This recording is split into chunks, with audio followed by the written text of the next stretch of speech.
Retorno e me abrigo em Buda, retorno e me abrigo no Dharma, retorno e me abrigo na Sangha.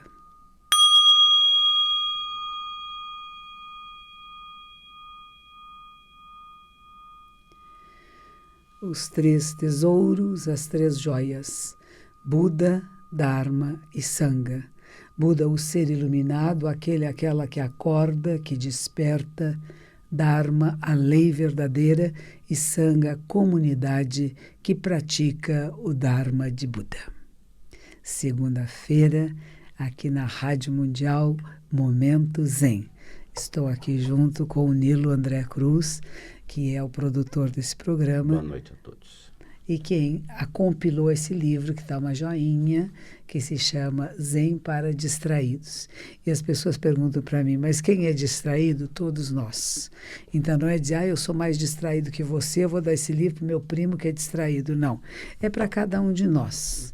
Aqui a gente ensina técnicas de meditação, compreende o que é karma, entende o que quer dizer nirvana, qual é o significado da existência, como que se descomplica o amor, como que pratica o desapego, como é que é mais prático, como é que filtra informações, como é que faz escolhas melhores.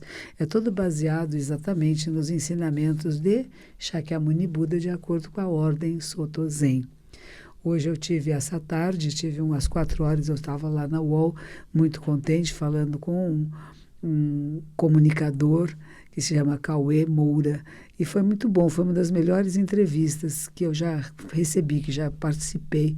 Ele foi muito direto, muito simples, muito pessoal, porque quando a gente vai entrevistar alguém, tem que ser alguma coisa que interesse a você, senão não dá certo.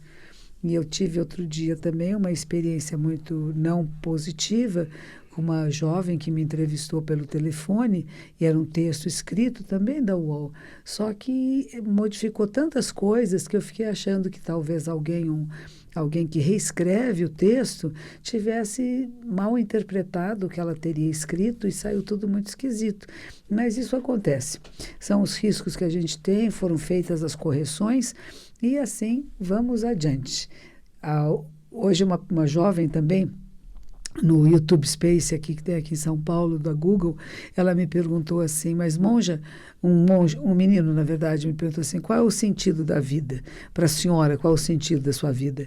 Eu falei, olha, o sentido principal da minha vida é fazer com que o maior número de pessoas acorde, desperte. O maior número de pessoas possa viver com plenitude. Não é feliz o tempo todo, não é contentinho o tempo todo, é sabendo atravessar esse oceano, esse mar ou esse rio de nascimento, velhice, doença e morte com sabedoria. Isso nos liberta, isto cria relacionamentos de respeito e harmonia, isto cria uma sociedade menos violenta. Então, se estamos falando de menos violência, se queremos pessoas mais alegres, mais contentes, que apreciem a vida, mesmo nos momentos difíceis, das dores, das doenças, das perdas, é preciso que haja sabedoria. E a sabedoria perfeita nos diz uma coisa muito simples. Nada possui uma autoidentidade substancial separada e independente.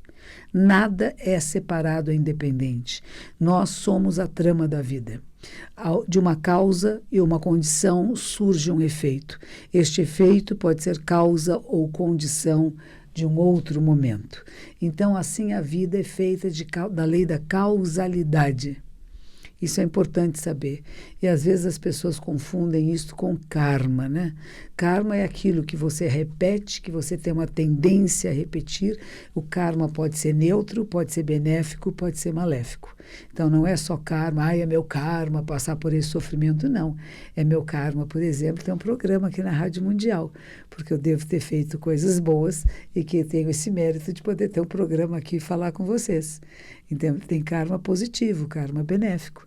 Tem karma neutro, que não é nem benéfico nem maléfico, e tem karma que não é benéfico. E é importante porque as pessoas só falam do karma como se fosse uma coisa pesada, negativa, e nem sempre é assim. Lembrando a todos vocês que Shakyamuni Buda também foi um praticante de yoga.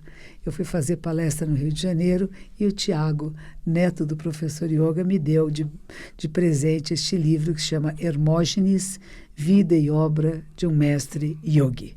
E tem uma foto maravilhosa do professor Hermógenes. Eu tive a bênção e a honra também de conhecê-lo pessoalmente, de estar junto no seu espaço de prática lá no centro do Rio de Janeiro, de nos encontrarmos em várias situações diferentes, de visitá-lo uma vez no seu apartamento. Ele tinha um apartamento muito bonito. E ele, quando eu cheguei, tinha uma poltrona que ficava ao lado da janela. E ele disse, sente-se, sente-se aí. E ele insistiu muito que eu sentasse e dissesse, veja o que eu vejo. Todas as tardes, esses pássaros que estão voando e voltando para os seus ninhos. Foi muito bonito. Um aluno dele chegou nessa hora e disse, monja, a senhora está sentada na cadeira do professor, não pode sair daí. Eu falei, não, mas o professor pediu que eu sentasse. Eu não sento na cadeira de alguém assim. São regras básicas que a gente aprende muito no Japão, sabe? Eu vou para o Japão esse ano, tem ainda vaga para 3 pessoas. Se você estiver interessado, fala com o pessoal da RAIDHO, Raido. Mas então, o que a gente aprende no Japão? No Japão, todas as salas, tem um lugar na sala que é um lugar nobre, tem um nicho na parede atrás, geralmente tem uma flor ou uma caligrafia. E quando você é uma pessoa novata que chega no Japão e tem uma reunião, tem um grupo de pessoas, eles sempre falam para você, não, sente ali, que seria no lugar nobre. E cabe a você dizer, não, muito obrigada. Eu não sou a pessoa mais nobre dessa sala. O senhor sente ali, a senhora sente ali, não eu. Então, esse é um truque. E a gente tem que saber, quem vai para o Japão saiba.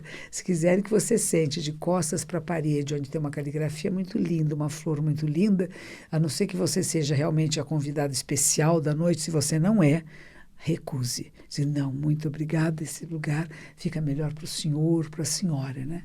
E tem gente que não se dá conta, né? Fala, que bom você estar nesse lugar tão bonito. Para fazer selfie. Para fazer selfie, já está aí. Diga lá, Nila, vi que você está tomando notas. Sim. Também eu acho que podemos oferecer o telefone, né? Caso alguém queira. Sim, com 31 71 0221. 2 perguntas sobre meditação, Roshi. A Fernanda pede dicas para meditação com crianças de 8 anos de idade. E a Isabel diz que quando ela faz o zazen, de 35 a 45 minutos, o zafu já parece que é de pedra. Ela quer saber se isso é a hora de parar ou enfrentar a dor com respiração. Bom, vamos lá. Primeiro para crianças. A gente vai ter no templo, dia 2 de junho, acho que às 15 horas, você teria que verificar isso, vai ter uma programação de yoga e meditação para crianças. É de 5 a 10 anos de idade. Então, se você é de São Paulo e você quiser ir, você pode ter essa experiência lá no templo no dia 2 de junho. Fora isso, se você faz zazen em casa, se você faz meditação, só o seu filho e a sua filha verem você fazendo, já é um estímulo. Tem que ser gostoso. Você tem que sair do zazen mais alegria do que sentou. Se você sair dizendo que nem a outra menina que falou, né? O zafu ficou muito duro, ficou uma pedra, que dor, que desagradável, a criança não vai querer participar. Mas se você puder perceber como este sentar em zazen, essa quietude pode ser benéfica a você, assim a criança vai querer sentar ao seu lado. Uma criança não senta mais do que 5 minutos. É um absurdo, crianças são muito sensíveis, são muito ativas. A gente fala sentar um pouquinho já é suficiente. E para quem tem o zafu muito duro, a gente fala não fique tanto tempo. Realmente, a gente sentando durante mais de 40 minutos, começa a aparecer uma pedrinha mesmo, né? Então, o nosso período de zazen costuma ser no máximo de 45 minutos. Depois disso, levante-se e faça meditação caminhando. Tem alguém na linha? Alô, quem está na linha? Alô, boa noite. Boa noite. Meu nome é William Gama. Sim. E eu estou na Moca, em São Paulo. Na Moca, muito bem. E o que você pratica, zazen? Meditação? Eu pratico sim, monja. Eu vejo alguns vídeos da senhora no YouTube. Sim. E alguns vídeos no seu site que ensina a prática de meditação. Sim. E eu consegui aliar um pouco do ensino que eu aprendi nessas redes, que é maravilhoso, e aplicar com as crianças, que eu trabalho com a criança na primeira infância. Que maravilha! E eu tenho obtido, assim, muitas alegrias, muitos sucessos, porque eu trabalho com contação de histórias e músicas, e aplico até alguns mantras fáceis que as crianças conseguem repetir. Aham. E juntos a gente pratica essa meditação. Aonde que você ensina? Eu sou um artista independente, então eu tenho um repertório grande de histórias. Sim. Eu vou me apresentando nas escolas públicas, particulares, de acordo com a demanda que os professores me convidam. Aí eu faço essas práticas nas escolas. Como é mesmo o seu nome? Repita seu nome. Meu nome é William Gama. William Lama. Isso. Muito bem. Então, se alguma escola estiver ouvindo, alguma professora, e você pode nos dizer um mantra simples que você faz com as crianças? Claro. Eu, geralmente, antes de começar qualquer história, eu tenho uma apreciação muito grande pelos deuses da Índia. Então, por exemplo, quando eu vou contar uma história do deus Hanuman, ou deus Ganesha, ou como Shiva, Brahma e Vishnu, as deidades, né, a trindade da mitologia hindu, às vezes um mantra muito simples, a gente consegue neutralizar todas as crianças e deixar elas atentas para ouvir a história. É verdade, mantras são muito importantes, como também orações são importantes, e momentos de silêncio. Eu acho muito importante também o silêncio e trazer as crianças para a percepção, a autopercepção, né? O que eu estou sentindo, como é que eu estou. Eu agradeço muito você, gostaria de continuar conversando com você, mas eu estou vendo que no Facebook tem uma porção de comentários e se eu não responder, eles ficam magoados. Muito Perfeito. Obrigada pela sua presença. Eu agradeço, vou continuar acompanhando pelo rádio. Que assim grande seja. Abraço. Obrigada, até logo. Rochi, duas questões sobre comportamento. A Julie, ela diz que segue o Zen já há algum tempo, mas ela enfrenta um problema em casa, que é a mãe bipolar e depressiva, que está em tratamento há 20 anos. E ela pergunta como não se afetar com esse sofrimento todo para poder continuar ajudando. Ela está numa fase bem difícil disso. Bom, nós temos que, como médicos, psicólogos, psiquiatras fazem, a gente trata os pacientes e depois a gente não fica tão envolvido nesse emocional. Embora seja sua mãe, eu acho que uma prática interessante é reconhecê-la como um ser humano, independentemente de ser sua mãe, ela é um ser humano. E você, respeitando este ser humano e as suas dificuldades, faz o que pode para tornar menos sofrida a sua existência. Mas não é da sua responsabilidade o bem-estar ou o mal-estar dela. Se ela é doente, se ela tem a bipolaridade, se ela tem a instabilidade, não é você que vai curá-la. Você vai apenas observar e vai saber.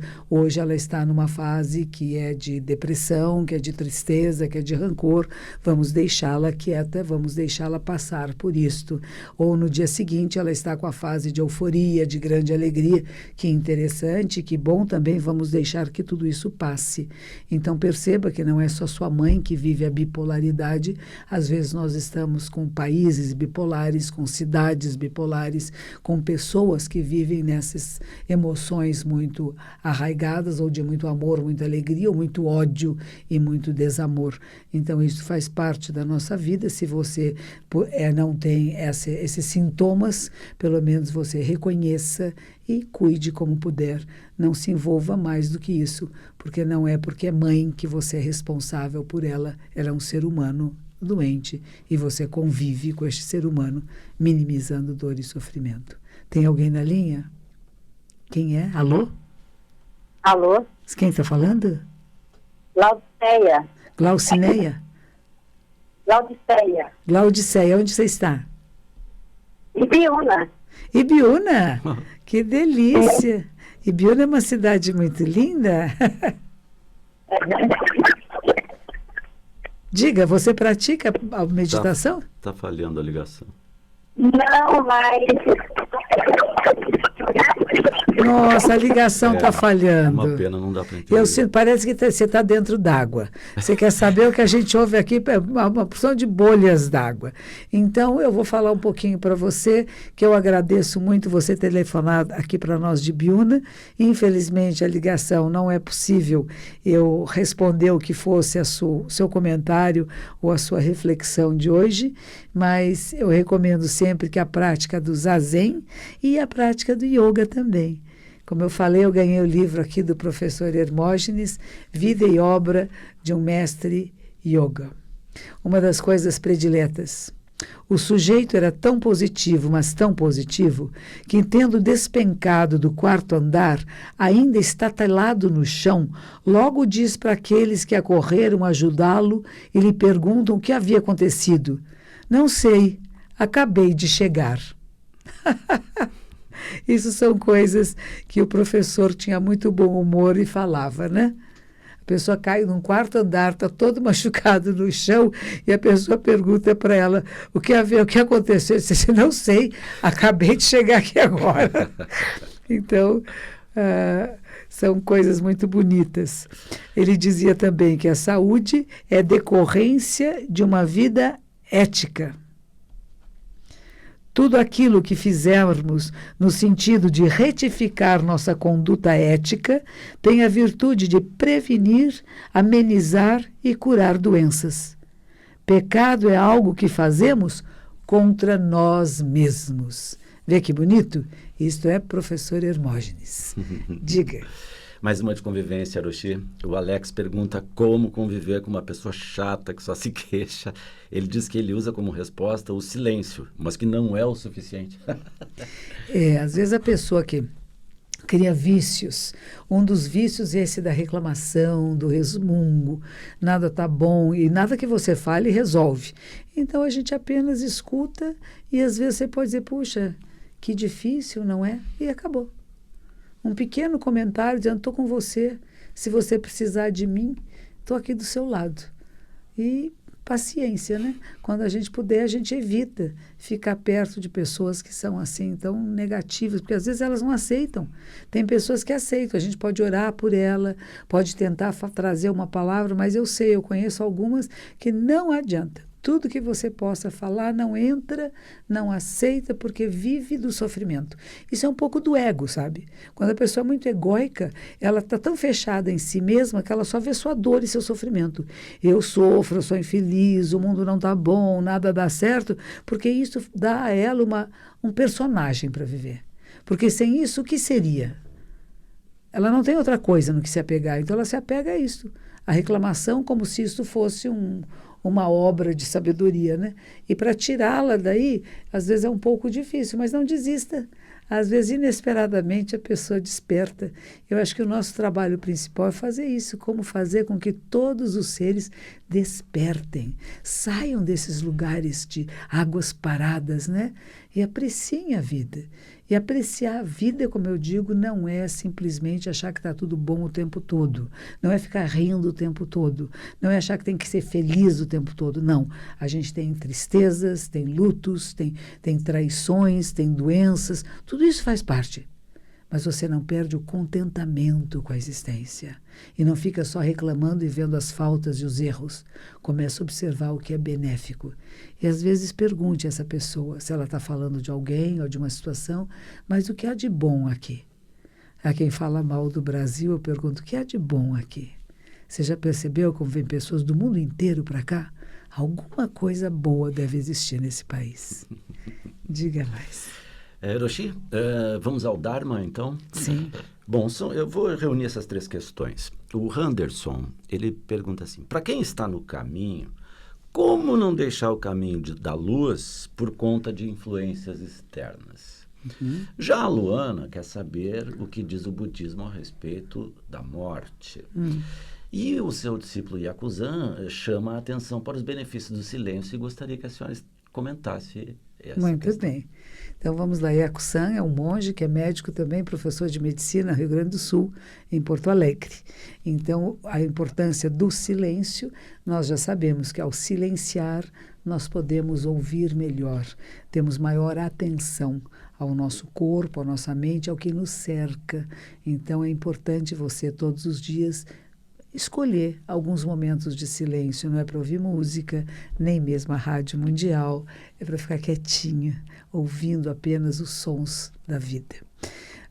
Outra coisa que ela perguntada era sobre... Para quem está no caminho da luz, como não deixar-se influenciar por... Pois é, se você está no caminho da luz, se cada passo seu é um passo no caminho, nada tira você do caminho. É impossível sair do caminho. Nada fora interrompe ou impede o caminho. Você apenas reconhece o que é como é. Reconhecer o que é como é o que se chama de Tathagata.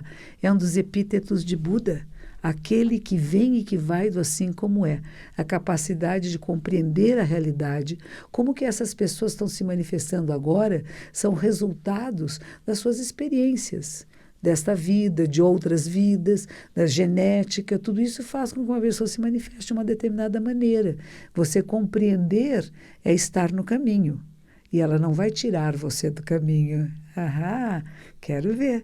Isso depende da sua completa entrega ao caminho iluminado. E a segunda pergunta era sobre... A terceira, né? O que diz o budismo sobre a morte. A morte. A morte é muito bem-vinda. A morte, não existe vida sem morte, não existe morte sem vida. É o parzinho perfeito. Tudo que está vivo, tudo começa e inevitavelmente termina. É o que...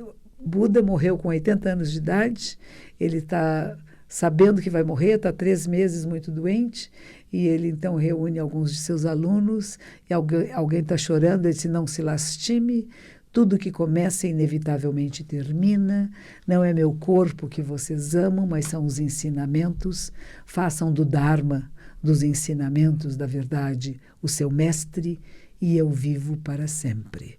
Então, para nós, a morte é a vida. Não existe uma sem a outra. E nós não é que precisamos nos preparar para a morte. Nós precisamos não temer a morte, porque não há nada a temer. Todos os nossos ancestrais já faleceram. Não existe ninguém que não vá morrer. E não fique tão preocupado se você está na vida. O que meu mestre sempre dizia é, em vida, viva. E na hora de morrer, morra. E as grandes preocupações que todos têm, o que acontece depois do momento da morte, para isso tem até um livro muito bonito do budismo tibetano, que chama o livro tibetano dos mortos, e que vai falar dos 49 bardos, 49 etapas que nós passamos após a morte, e de tudo aquilo que foi produzido nesta vida, de todo o karma produzido, as tendências de apegos e de aversões que nós possamos ter. E todas as preces que se fazem até 49 dias após a morte de alguém, é dizer, vá para a luz infinita. Vá, arrependa-se e vá para a luz infinita. Esta semana que passou foi semana de lua cheia. Lua cheia é semana de arrependimento. E arrependimento é colocar as mãos palma com palma e dizer, todo karma prejudicial alguma vez cometido por mim, desde tempos imemoriáveis, devido à minha ganância, raiva e ignorância sem limites, nascido de meu corpo, boca e mente, agora de tudo eu me arrependo. O arrependimento nos coloca em grande pureza. Essa é a força do arrependimento.